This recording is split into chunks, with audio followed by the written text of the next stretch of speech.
Okay, earlier this week I read about a terrible helicopter crash.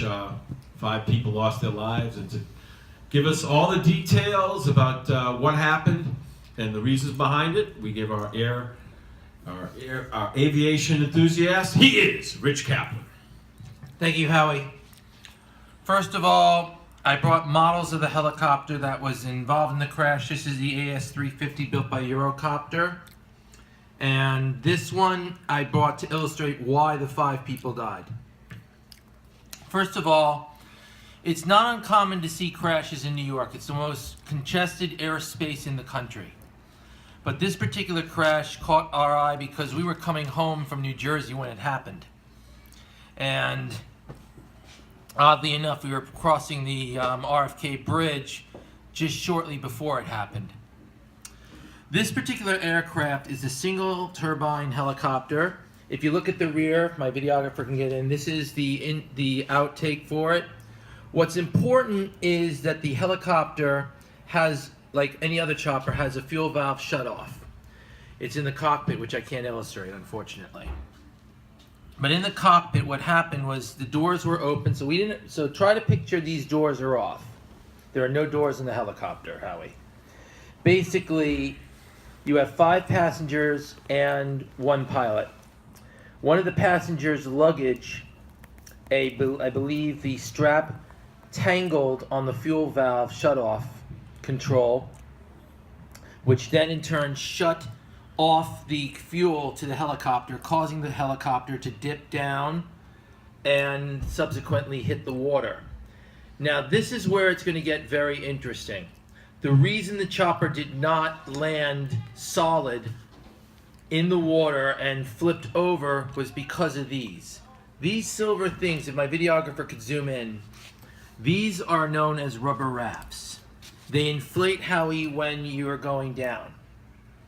When the chopper is going to crash in water, these inflate. They're big, yellow, you can't miss them. One of them didn't inflate properly. And because of this, when the helicopter hit the water, it went subsequently over and flipped onto its side like this. Now, the reason the passengers couldn't get out is because of the harnesses. The harnesses, they were tethered to the aircraft because the doors were open. I've done a lot of research. The military flies their Black Hawks with the doors open. I personally feel that this, as much as I love New York, and I love New York more than anything, this is my home.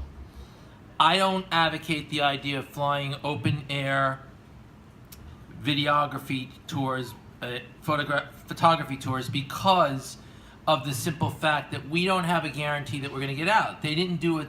Apparently they don't do safety demonstrations with the harnesses, which they should. If they had done that, I believe we would have had more survivors. So it's very interesting when you note that these particular aircraft fly constantly. The A-Star is actually, this helicopter here is the most popular helicopter in the United States. It's one of the most popular next to the Robinson Beta, the R-22. The AS350 is used by the Suffolk County Police Department. Chopper 12, which is News 12 Long Island, is an A-Star. And if you ever look at the landing gear have those rubber rafts. I believe what needs to be done, Howie, is legislation needs to be passed where they do drills testing those rubber rafts to make sure that those rubber rafts function. I also believe that helicopter companies need to train their crews, train their pilots to be more hands-on in demonstrating the safety features of the aircraft. It's not like when we fly commercial where you have the flight attendants demonstrating the safety features of the aircraft. With helicopters, you get a very quick briefing, if anything, and then you're airborne. So I think we need to have more legislation, more regulations on what these aircraft can do, how they fly, where they fly, and most importantly, on the configuration that they're flying.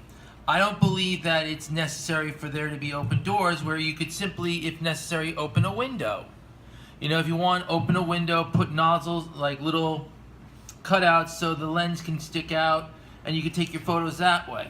I don't see the need to have the doors open, Howie, because it's dangerous. sets a precedence, and as we saw, 5 people died that didn't really need to die.